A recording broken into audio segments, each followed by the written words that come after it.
Did you know that every obese person will once in their lifetime get healthy body weight, but after that they are going to get obese again? Not because they lack motivation or they are less masculine, so to speak, but because of a common humanly weakness that all of us have: sustainability. We can make the most effective, most productive, most brutal workout routine, but if we only did it once, we are not progressing. A person who made less efficient, less productive, not unproductive and inefficient workout will be far better in his or her progress than us, because he can do it throughout his life because it's sustainable for him. So before adapting to any workout routine or any protocol we see on internet, we must ask ourselves this question: how can I make it so that I can sustain it throughout my life? And more importantly, do I want to do it? Why is it not working?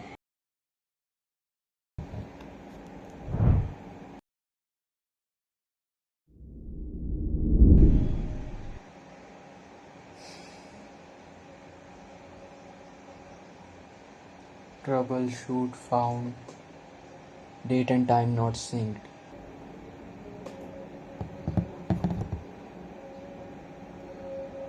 If the machines can't work properly without their clocks being synced, why do we expect ourselves to work properly without our clocks being synced?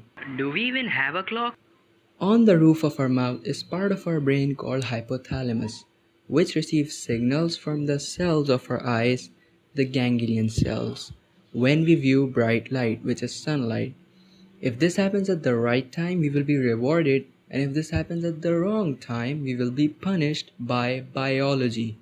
And the way to do it at the right time is by looking at the direction of sun, not into the sun, for 2 to 10 minutes right after waking up, ideally in the first hour after waking up. Do not look directly into the sun. Dr. Huberman says that the cells of our eyes are very sensitive, and once we lose them, there is no way to get them back. So be careful when you do your homework.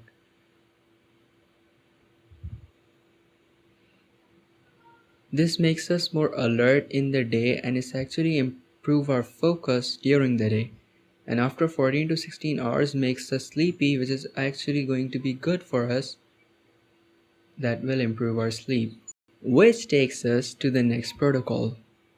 Intermittent fasting or time restricted feeding is part of the nutrition part of this protocol, but this works in parallel with sleep. Our clocks can be even more synchronized if we skipped our breakfast, so not eating anything after 1 to 3 hours of waking up. This will improve our focus and concentration for the day, because the process of digestion requires energy. By not eating anything, we have preserved that energy to be used by our brain to think productively and creatively. Next up is Dr. Huberman doesn't like alcohol and he doesn't seem to like highly processed food.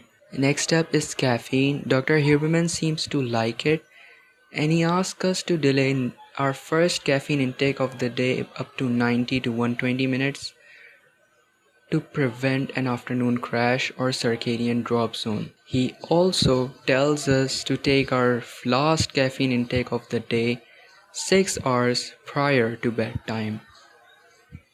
There is something else we can do to fight circadian drop zone, which is NSDR or meditation. At that time in particular, Dr. Huberman has his own NSDR scripts, NSDR non-sleep deep rest protocols, which you can do at any time of the day or night, and it has been shown scientifically that it can improve our focus and improve our sleep by making us more calm, and it can also be helped to fight against circadian drop zone. Next up is movement. Dr. Huberman has a history of back pain, so he does McGill's Big Three, psoas and cobra stretch as a back rehab. Here is his workout routine. As we can see that he enjoys strength with endurance and a little bit of hypertrophy training. And he does zone 2 or gear 2 cardio with gear 4 or HIIT or Tabata type training for longevity reasons. On Tuesday, he's doing something special, which is saunas for 20 minutes and cold plunge for 3 to 5 minutes thrice simultaneously. This is heat and cold exposure, which has been shown to improve mood, concentration, focus, and all these positive health benefits. He also trains his neck, and he talks about how it can increase our self-confidence, and he trains his knees and dips and does Nordic curls. He also hates this exercise. Oh, not this one. This one. He explains that our brains are a learning machine. Once we teach them and give them a stimulus, they learn and adapt to this change, which is basic biology. So please stop doing this exercise. Keep your cell phones out of your front pockets, which is not his protocol. It is in the book 4-Hour Body written by Tim Ferriss. But still, he gets the credit for bringing our attention towards it. Basically, researchers have found that phone radiation can cause testicular cancer in rats. But physicists teaches us that radiation reduces with proximity. So not keeping our cell phones in the front pocket and somewhere else, maybe hold it in hand or maybe get like an armband. We are not doing it to prevent testicular cancer, but to optimize fertility and testosterone. For others, we have physiological sigh, a double inhale through the nose and a long deliberate exhale through the mouth, like this.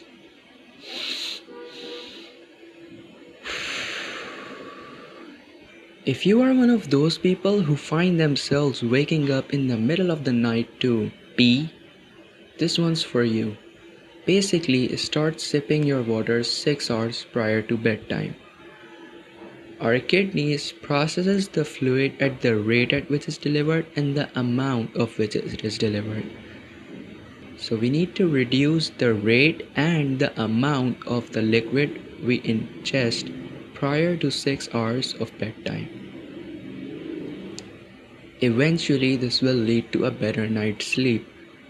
The core principle of these protocols were to optimize the circadian clock, but never forget to make these protocols sustainable for you, such that you can do them in your day-to-day life.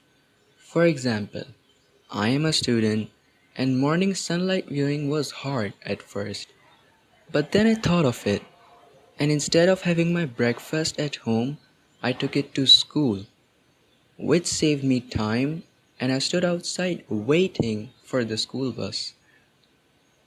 In that time, I made sure to view as much sunlight as possible, so I didn't have to sacrifice my sleep. The only sacrifice was lack of freshness in my breakfast, which I took 3 hours later in my school in the recess break. 2 birds with the one stone, or 2 protocols with 1 sacrifice. And this sacrifice gave me my best cognitive and physical performance. Huberman, more like Superman, has done a great service to the general public, making health and fitness easy and free to optimize. In the comments, tell me if I missed on any protocols. Until then,